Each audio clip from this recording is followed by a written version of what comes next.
어머님, 또 돈 이야기세요? 그 한마디에 제 목구멍까지 차올랐던 말이 쑥 들어가 버렸습니다. 전화를 건 건 저였는데, 말을 꺼낸 건 저였는데, 뭔가 잘못한 사람은 저인 것 같았습니다. 요즘 애들 학원비에 보험료에 남편도 회사에서 불안정하대서요. 저희도 진짜 빠듯하거든요. 죄송한데 당장은 힘들 것 같아요. 며느리의 말이었어요. 서지연. 말끝은 분명 존댓말인데 그 안에 담긴 온도는 얼음보다 차갑더군요. 웃으며 말하는데 눈앞에선 문이 닫히는 소리가 들렸어요. 아주 천천히 그리고 확실하게요. 그냥 다음에 연락 주세요, 어머님. 뚝. 끊어진 전화기만 손에 들고 멍하니 앉아 있었습니다. 그 전화 한 통 걸어보기까지 얼마나 망설였는지 지갑에 1,000원짜리 몇 장 남은 거 확인하고 냉장고 열었는데 묵은 김치와 물밖에 없더라고요. 그때야 결심했어요. 자식에게 손을 벌려야겠다고. 저는 김영숙이고 올해 72입니다. 남편 박태수와는 23살에 결혼했죠. 서울에서 자식 둘 키우며 남편 따라 평생 일만 하다 보니 어느덧 70이 넘었네요. 아들 박도현, 딸 박지은. 다 큰 성인입니다. 직장 다니고 결혼하고 아이 낳고 제법 잘 살아가는 줄 알았어요. 남편은 몇 해 전 암으로 먼저 세상을 떴습니다. 마지막까지 영수가 미안하다. 나 먼저 가서 그 말만 남기고 갔어요. 그 뒤로는 혼자입니다. 서울에 있던 집도 처분하고 남편이랑 예전에 준비해뒀던 시골집에 내려왔어요. 그래도 언젠간 애들이 놀러 오겠지, 손주들 뛰어다니겠지, 기대도 했었죠. 하지만 기대는 늘 무너지는 법이더군요.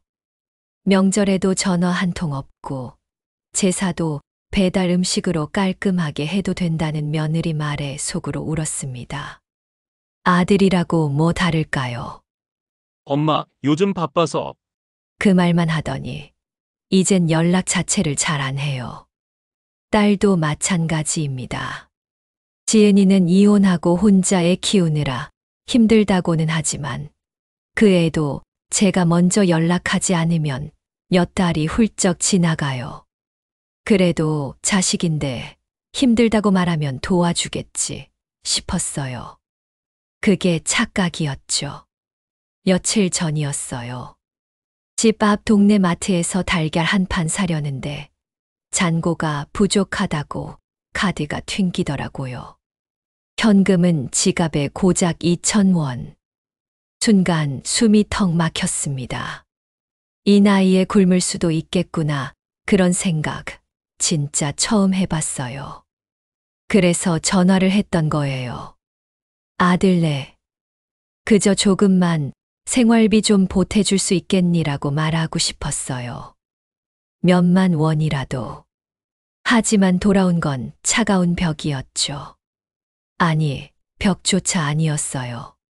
벽은 차가워도 기댈 수는 있는데 며느리 말은 그냥 절벽이었어요. 말끝마다 우리도 힘들다. 어머님도 계획 좀 하셨어야죠. 요즘은 다들 자립해요. 자립이요? 자식들 교육시키느라 허리 끊어질 만큼 일하고 사채까지 썼던 사람이 저예요. 태수가 퇴직금 받자마자 지은이 혼수로 들어갔고 도현이 전세금도 제가 다 맞췄어요. 그랬던 제가 지금은 도움 요청하면 눈치나 줘야 하는 존재가 된 거죠. 그날 밤 전기장판도 안 켜고 이불 속에 웅크려 누워 있었어요. 텅 빈 냉장고 생각나서 울컥했고 전화기 너머로 들리던 며느리 목소리가 귀에서 떠나질 않았어요. 요즘은 다들 자립해요. 그렇다면 이제 나도 자립해야겠다고 생각했어요. 자식에게 기대지 말고 나 혼자 살아야겠다고요. 하지만 몰랐어요. 진짜 몰랐어요. 그 시골집 구석에 남편 박태수가 나를 위해 남겨둔 한 장의 계약서가 있다는 걸요. 그리고 그 계약서 한 장이 내 삶을 완전히 바꿔놓을 줄은. 시골집에 내려온 지도 벌써 몇 달이 지났을 무렵이었어요. 그날도 여느 날처럼 마당을 쓸고 텃밭에 물을 주고 나서 뭐라도 정리하고 싶은 마음에 오래된 창고로 향했어요. 그 창고는 남편 박태수가 살아생전 자주 드나들던 곳이었죠. 정비도구며 오래된 박스들이 먼지 덮인 채 쌓여 있었어요. 손대지 못한 채 방치되어 있던 곳. 문을 열자 곰팡내와 함께 먼지가 훅 하고 날아들었어요. 기침이 났죠. 그런데 이상하게도 그날은 무슨 끌리는 기운이 있었달까요. 정리라도 하자. 이렇게 살면 안 되지. 그런 생각이 들더라고요. 구석에 낡은 철제 서랍장이 있었어요. 녹이 슬고 손잡이는 달아 있었지만 억지로 열어봤죠.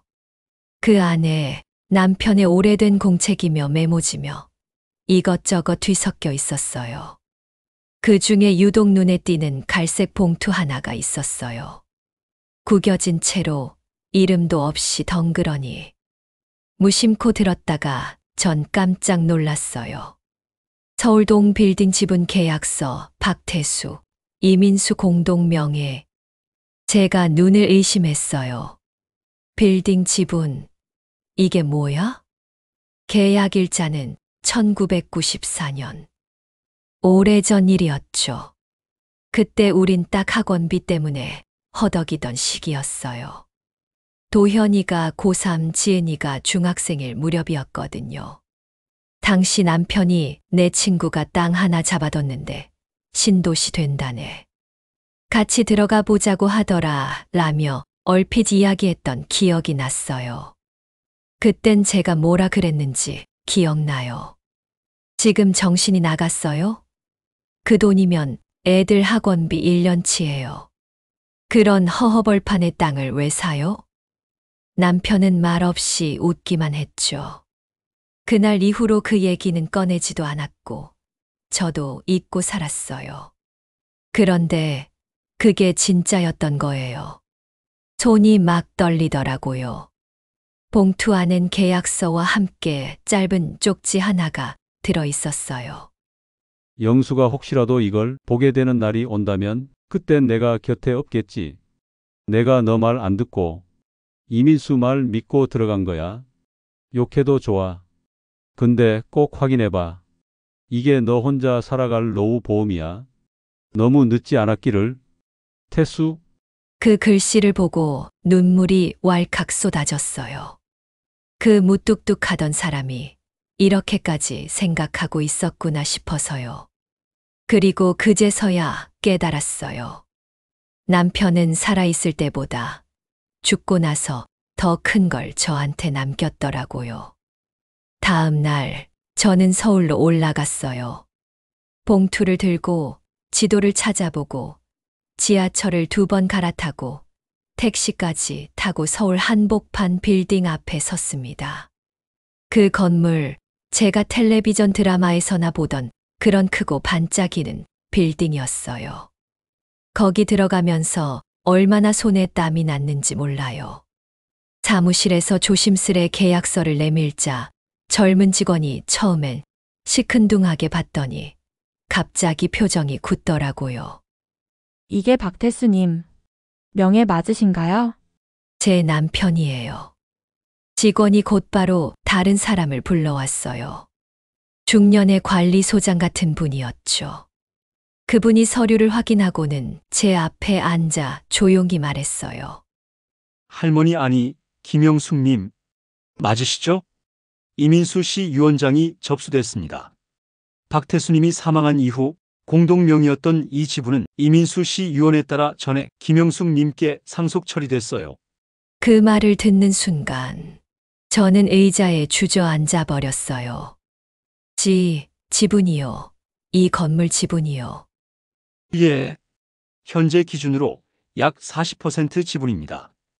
이 건물은 현재 시세로 한 500억 정도 평가됩니다. 숨이 막혔어요. 어안이 벙벙하다는 말이 그럴 때 쓰는 거더군요. 눈물이 주르륵 흘러내렸어요. 놀라움, 감사함, 그리움 뭐라 말할 수 없는 복잡한 감정이 밀려왔죠. 남편이 남긴 계약서 한 장이 제 인생을 통째로 바꿔놓은 순간이었습니다. 서울에서 내려와 집에 도착한 다음 날 아침이었어요. 텃밭에 물을 주고 있는데 전화가 울리더군요. 모처럼 보는 아들 박도현이었어요. 사실 저는 처음엔 몰랐어요. 어쩌면 남편이 남긴 그 계약서 이야기가 그렇게 빨리 입소문이 날 줄은요. 아들이 뜬금없이 물었어요. 엄마, 혹시 서울 올라오셨어요? 어떻게 알았니? 아니, 그냥 아는 분이 봤대. 엄마가 빌딩 들어가는 거. 말끝이 떨리는 것 같더군요. 그 목소리 오래간만이었어요. 그날 오후 점심도 안 됐는데 지은이가 차를 몰고 시골집에 도착했습니다. 머리는 단정하게 묶고 손엔 과일 바구니를 들고 언제 이렇게 왔었더라 생각도 안 나는 모습이었죠. 엄마, 너무 오래됐죠? 이거 제가 좋아하는 복숭아예요. 같이 먹어요. 그 말에 웃음이 나더군요. 전에는 제가 아무리 전화해도 바빠서 못 가요. 애가 감기예요. 하던 애였거든요. 그날은 애가 감기라도 걸렸는지 아니면 복숭아가 얼마나 급했는지 몰라도 어쨌든 바로 달려왔어요. 저녁 무렵엔 도현이 부부까지 집에 도착했어요. 아들이 운전하고 며느리 지연이는 차에서 내리자마자 웃으며 말했어요. 어머님, 요즘 얼굴이 안 좋으세요? 여긴 공기도 안 좋고요. 저희랑 같이 올라가요? 웃기는 얘기죠.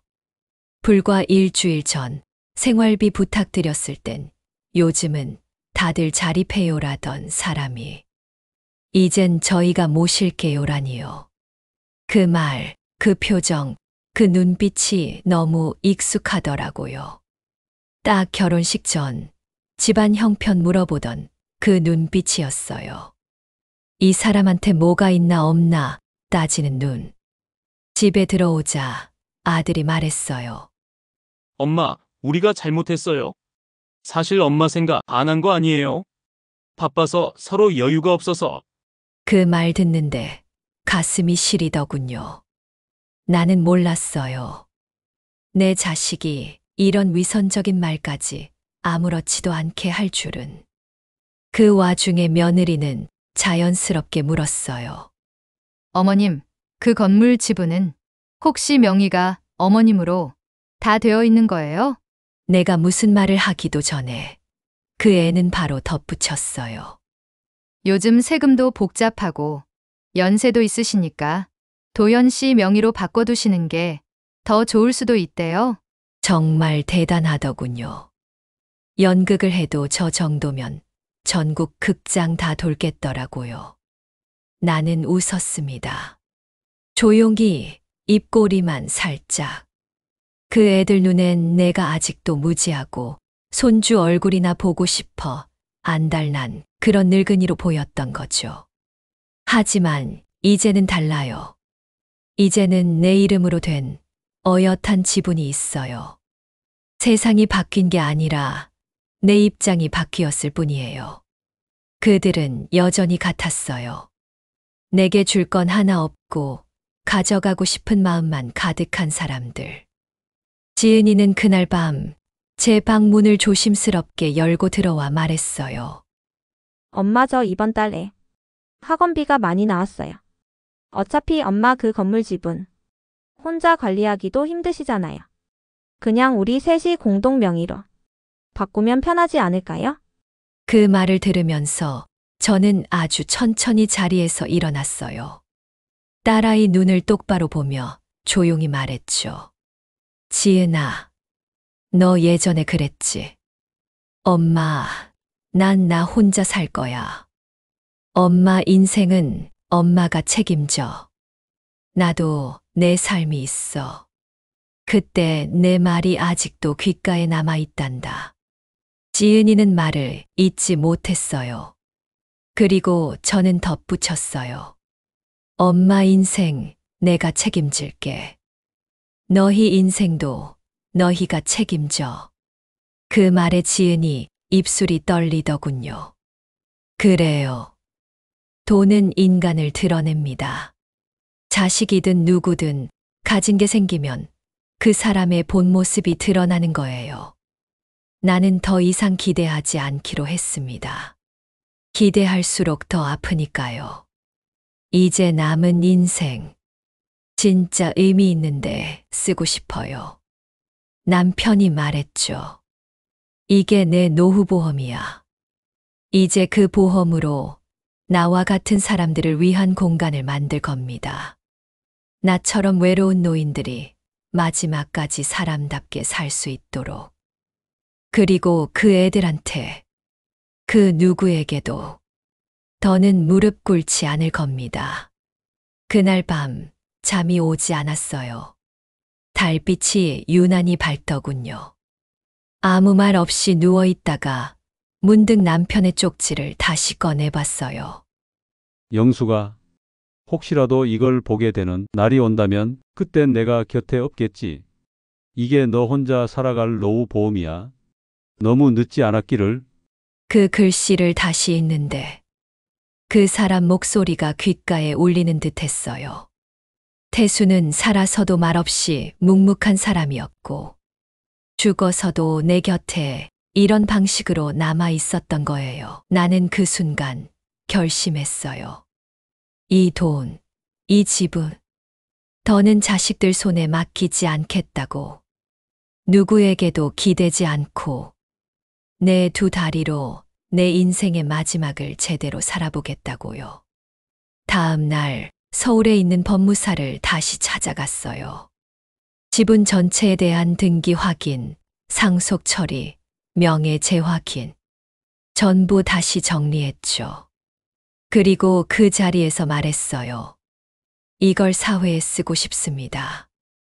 저 같은 사람들, 노인정 말고 진짜 사람이 사는 쉼터를 만들고 싶어요. 처음엔 법무사도 당황하더군요. 이런 규모의 기부는 처음입니다. 가족들과 상의는? 그 말에 저는 웃으며 말했어요. 그 사람들이랑은 이미 충분히 상의했고요. 제 인생은 이제 제가 정리합니다. 며칠 후 저는 지자체 복지과와 상담을 진행했고 작은 재단 법인을 설립하기로 결정했어요. 이름도 정했어요. 따숨 쉼터. 혼자 사는 노인들이 마음 편히 하루를 마무리할 수 있는 공간. 그냥 밥만 주는 데가 아니라 함께 말 나누고 이불 속에서 눈 감을 수 있는 그런 곳. 남편이 그랬잖아요. 사람은 마지막까지 따뜻해야 한다고. 이 소식은 생각보다 빠르게 퍼졌어요. 신문에도 났고 인터넷에도 이름이 올라왔어요. 시골 할머니, 수백억 기부. 남편의 유언 따라 뜻깊은 선택. 가족보다 세상 품은 어머니. 그러자 자식들이 다시 찾아왔어요. 이번엔 울면서요. 무릎 꿇고 제 손을 붙잡고 말하더군요. 엄마, 우리 몰랐어요. 엄마가 이렇게 힘들 줄. 그땐 왜 말을 안 했어요? 그 말에 저는 조용히 말했어요. 내가 말을 안 한 게 아니라 너희가 들으려고 하지 않았던 거야. 그 애들 눈에 눈물이 맺히더군요. 지연이는 손수건으로 눈가를 훔치며 말했어요. 어머님, 저희가 욕심 부렸어요. 죄송해요. 하지만 너무 큰 돈이에요. 그걸 다 남한테 쓰시겠다는 건 너무. 그때 전 처음으로 목소리를 높였어요. 남이라니? 지금까지 나한테도 남이었던 너희가 그런 말 할 자격은 없어. 딸 지은이는 크느끼며 말했어요. 엄마, 우리 잘할게. 다시 시작하면 안 돼요? 저는 고개를 저었어요. 내가 병원에 실려갔을 땐 도현이는 출장 중이라며 전화를 끊었고 지은이는 애 학교 행사 있다고 문자를 보냈지. 그때 내 고통이 지금 너희 통장 잔고보다도 하찮았니? 그들은 말을 잃었어요. 침묵 속에서 고개를 떨군 채 그 자리에 앉아 울기만 했습니다. 그 모습 안쓰럽지도 않았어요. 슬프지도 않았고요. 그저 담담했어요. 나는 이제 다 정리했습니다. 미련도 원망도 기대도 그저 남은 시간 동안 이 빌딩 지분이 만들어줄 새로운 인연과 따뜻한 공간을 하나씩 차곡차곡 쌓아가면 되는 거예요. 그게 내가 살아온 값이고 태수가 내게 남겨준 진짜 선물이었어요.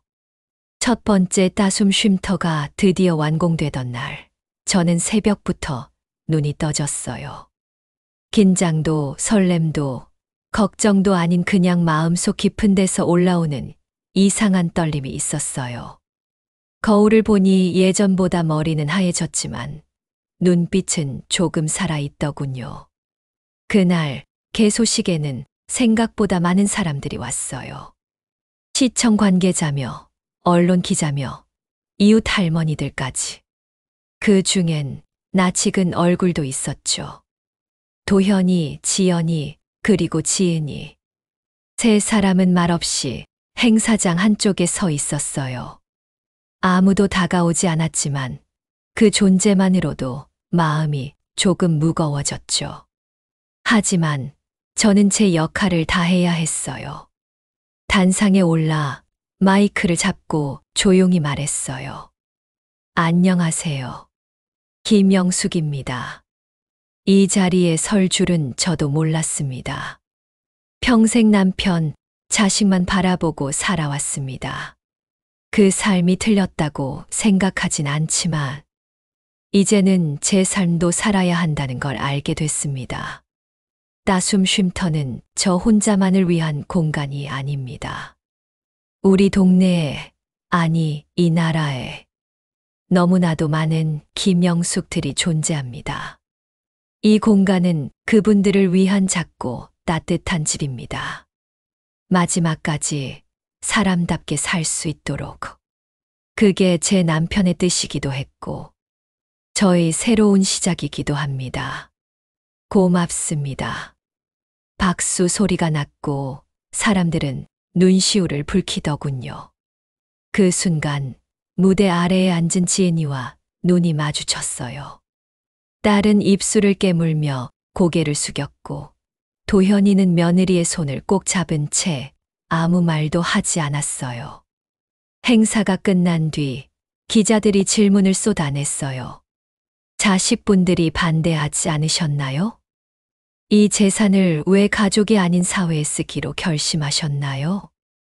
그 물음에 저는 아주 조용히 또렷하게 말했어요. 진짜 가족은 내가 외롭고 아플 때 먼저 손잡아주는 사람이에요. 돈 냄새 맡고 찾아오는 건 가족이 아니라 이기심입니다. 그 말이 방송을 탔고 기사로도 나갔어요. 인터넷에는 수천 개의 댓글이 달렸고 진짜 멋진 어머니, 내 엄마 생각났다는 글들이 넘쳐났죠. 하지만 저는 아무 감흥이 없었어요. 왜냐면 이건 누굴 위한 것도 아니고 세상의 박수를 받기 위한 일도 아니었거든요. 그저 이제야 나를 위한 삶을 시작했을 뿐이에요. 며칠 뒤 도현이가 조심스럽게 전화를 걸어왔어요. 엄마, 우리 식사 한번 할 수 있을까요? 뭐라도 좀 도와드리고 싶어서요. 그 말에 저는 조용히 대답했어요. 도현아, 엄마, 이젠 내가 뭘 해도 예전처럼 돌아갈 수는 없단다. 엄마는 더 이상 너희를 위해 희생하는 존재가 아니야. 이젠 나를 위해 사는 사람이야. 통화는 길지 않았어요. 하지만 그 짧은 몇 마디로 저는 그들과의 관계의 마지막 도장을 찍은 것 같았어요. 용서하지 못한 건 아니에요. 다만 다시 기대하고 싶진 않았어요. 사람이 가장 불행한 순간은 기대가 배신당할 때거든요. 이제 저는 그렇게 살고 싶지 않아요. 따숨 쉼터의 첫 입소자는 83세의 할머니였어요. 홀로 살다 폐렴으로 병원에 누워있다 퇴원하셨다고 하더군요. 그분이 제 손을 꼭 잡고 말했어요. 여긴 사람 사는 집 같아요. 딸이 생긴 기분이에요. 그 말에 저는 눈물이 핑 돌았어요. 남편이 나를 위해 준비했던 이 공간이 이제는 수많은 누군가의 마지막 안식처가 되어줄 수 있다니 그 자체로 충분했어요. 그리고 그날 밤 오래된 액자 하나를 꺼냈어요. 박태수, 내 남편. 무뚝뚝했던 그 사람의 사진을 바라보며 저는 말했어요. 당신 말이 맞았어. 이게 진짜 노후 보험이었네. 요즘 제 하루는 아주 단순하고 따뜻합니다. 새벽이면 마당을 쓸고 아침밥 짓고 입소한 어르신들과 커피 한 잔 나누며 날씨 이야기를 하죠. 누가 보면 별거 아닌 일상이지만 제겐 지금이 인생에서 가장 편안한 시간이에요. 여기 오신 어르신들도 다들 사연이 있어요. 남편한테 먼저 보내고 자식들한테 잊혀지고 병원비 걱정에 밥 한 끼도 눈치 보며 드시던 분들이 대부분이에요. 그런데도 다들 참 순하죠. 같이 김치 담그고 텃밭 상추 따고 손주 이야기하며 웃어요. 하루에 몇 번씩 웃다 보면 나도 모르게 마음이 따뜻해져요. 이런 게 사람 사는 거구나 싶어요. 그날도 그런 평범한 날이었어요. 점심 먹고 어르신들과 수세미 뜨개질을 하고 있는데 관리실 직원이 조심스럽게 말하더군요. 관장님, 손님 오셨습니다. 따님이신 것 같은데요? 고개를 드니 지은이었어요. 낯선 정장 차림에 손엔 작은 박스 하나를 들고 있었죠. 무슨 말을 하러 온 걸까? 솔직히 궁금하진 않았어요. 그래서 조용히 휴게실로 자리를 옮겼죠. 지은이는 상자에서 케이크를 꺼내며 말했어요. 엄마, 이거 생신 다가오잖아요. 예전에 엄마가 좋아하던 밤 케이크예요. 기억나죠? 그 말에 저는 담담하게 고개를 끄덕였어요. 그 애가 이런 걸 기억하는구나 싶었지만 감정이 벅차오르진 않았어요. 이미 오래전에 식어버린 마음이었거든요. 지은이는 조심스럽게 케이크를 자르며 말했어요. 엄마, 여기 와서 달라지신 것 같아요. 얼굴이 밝아졌어요. 그래서 제가 말했어요. 지금이 제일 편하단다. 누구 눈치도 안 보고 내가 나로 살 수 있는 곳이야. 그 말에 지은이는 케이크 조각을 내려놓고 제 손을 잡았어요. 엄마, 미안해요. 그땐 너무 바쁘고 내 일에만 몰두해서 엄마 마음을 들여다보지 못했어요. 저는 조용히 손을 뺐어요. 그리고 말했죠. 사과하려고 왔다면 받아줄게. 그게 진심이라면. 하지만 다시 예전처럼 돌아가자는 말이라면 그건 못하겠구나.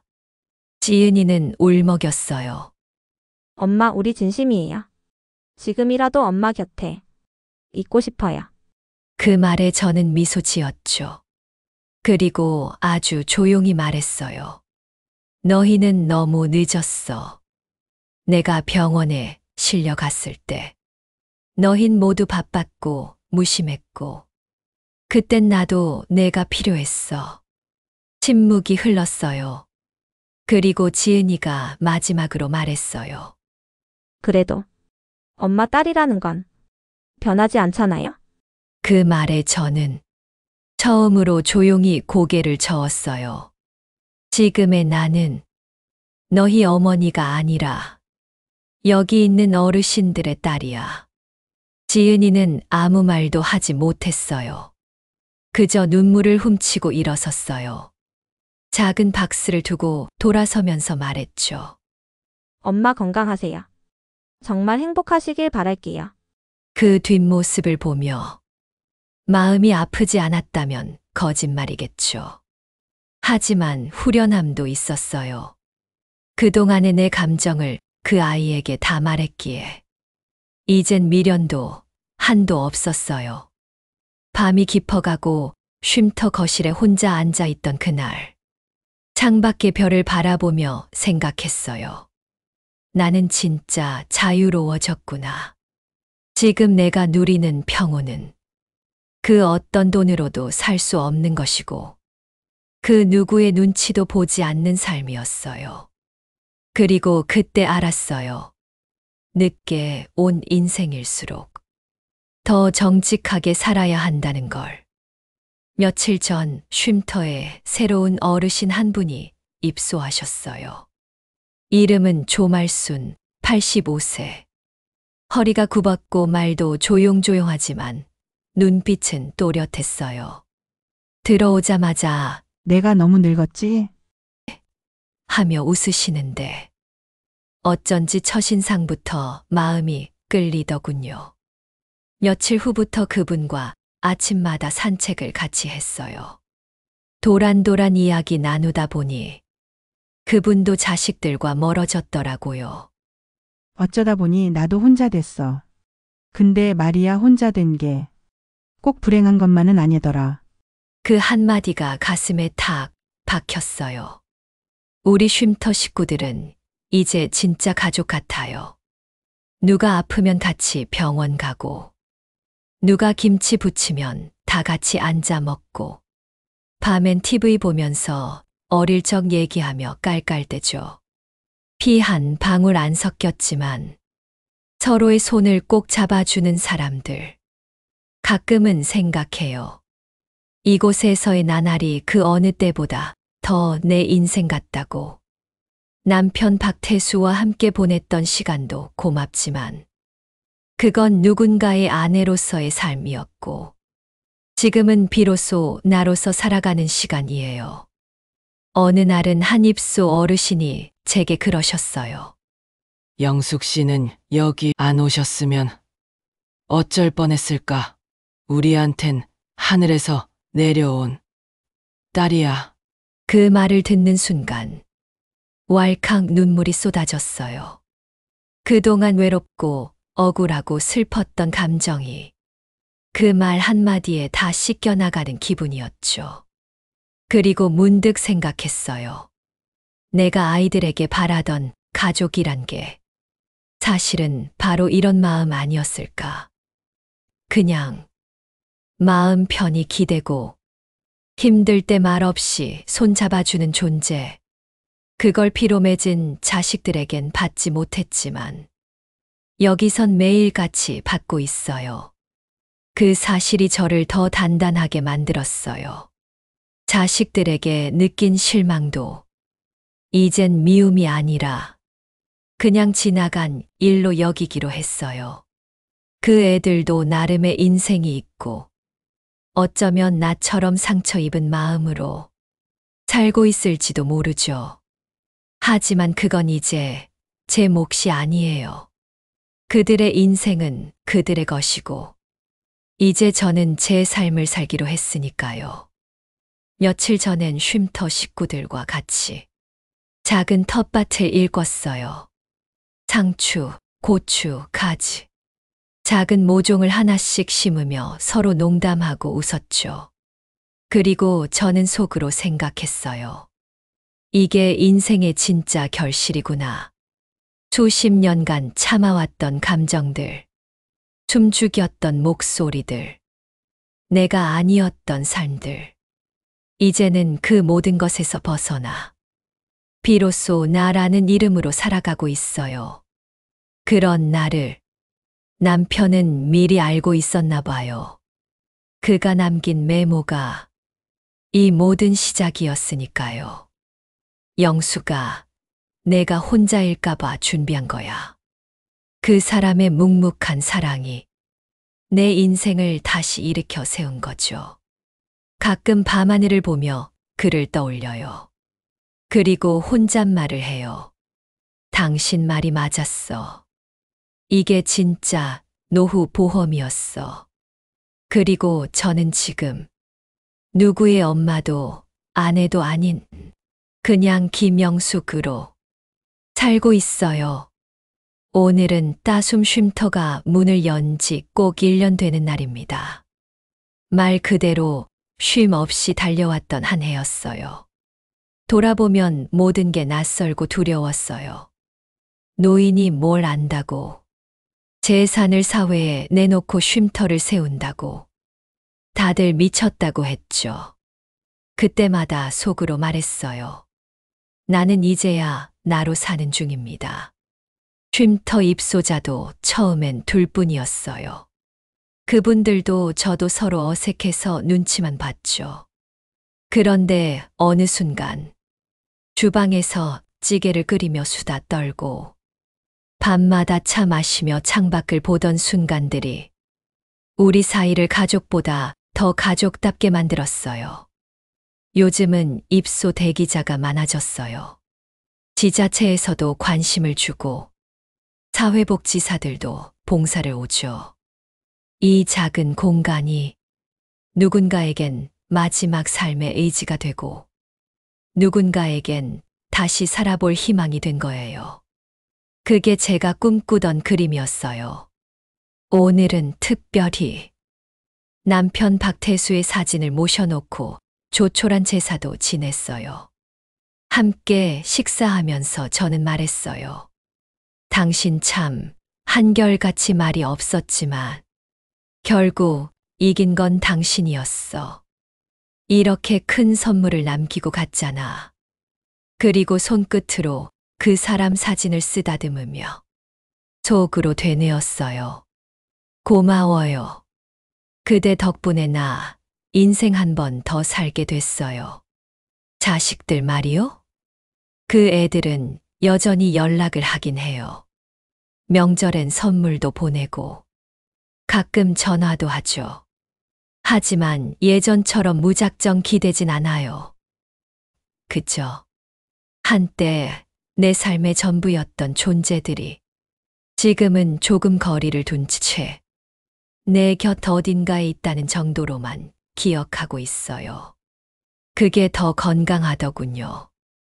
원망도 서운함도 다 덜어내고 나면 사람 마음이 이렇게 편해질 수 있다는 걸 이 나이에 처음 알았어요. 지금은 매일매일이 감사해요.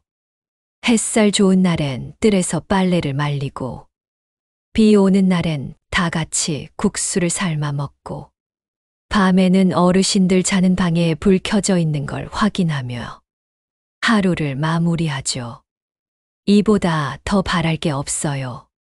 저는 이제 김영숙이라는 이름으로 어느 누구의 아내도 어머니도 아닌 그저 사람부로 살고 있어요. 그게 얼마나 자유로운 일인지 세상 사람들 다 알았으면 좋겠어요. 이 이야기를 듣고 계신 여러분, 혹시 지금 외롭고 힘든 분이 계시다면 제가 말해드릴게요. 여러분, 절대 여러분 인생이 끝난 게 아니에요. 어떤 상처든 어떤 후회든 늦었다고 느끼는 그 순간부터 다시 시작할 수 있습니다. 그리고 누군가의 가족이 되지 못했다 해도 진짜 가족 같은 사람은 어디든 언제든 생길 수 있어요. 그걸 믿고 오늘 하루를 따뜻하게 보내셨으면 합니다. 끝까지 제 이야기를 들어주신 여러분, 정말 감사합니다. 혹시 이 이야기가 여러분 마음 한구석의 작은 위로가 되셨다면 구독과 좋아요, 그리고 알림 설정까지 살포시 눌러주세요. 우리 다음 이야기에서도 꼭 다시 만나요. 고맙습니다.